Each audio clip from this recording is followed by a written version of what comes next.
Courage.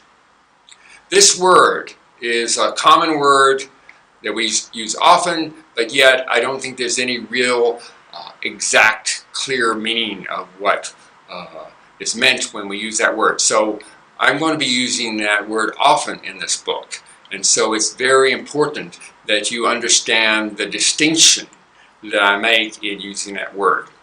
And it's especially important since I've spent a lot of time refining the definition of that word, and I explain it very clearly in great detail in the book that I wrote called Courage, The Choice That Makes the Difference, Your Key to 1,000 Doors.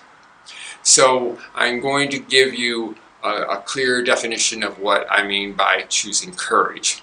And it's very important to say choosing courage instead of having courage, because courage is always a choice.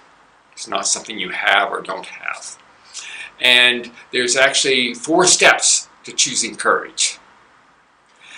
The first step is what I call making friends with the fear, because most of the time we're fighting with the fear. We're pushing this way and the fear is pushing this way.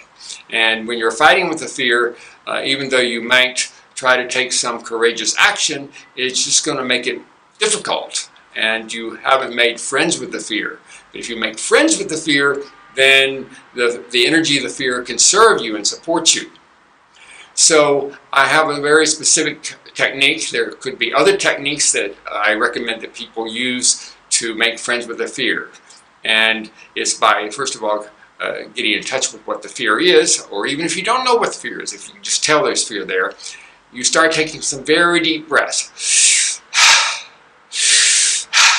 And then you say, I'll just use an example, like I'm frightened of asking for a job, or going to a job interview. And so then you say, I am so scared of going to the job interview. I am so scared of going for the job interview. You do that in a Donald Duck voice, and I recommend you do it at least 11 times. So you get the energy flowing, you acknowledge your fear, and you actually are able to make fear on your side, or get fear on your side. So that's the first step. Second step is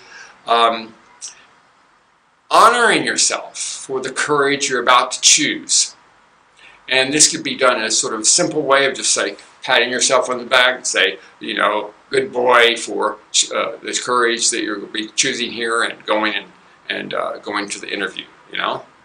Or it could be done a little bit more deeply by getting in touch with, say, the 5-year-old child inside of you, and sort of with the idea that it's not the adult that's really frightened, it's the 5-year-old child that's frightened. And so you look at him, her, and get in touch with her and say to her or him, I can see and I can feel that you're frightened. And it's okay to feel frightened. And I really, really admire you and appreciate you for the courage you're about to choose in taking this action. Okay?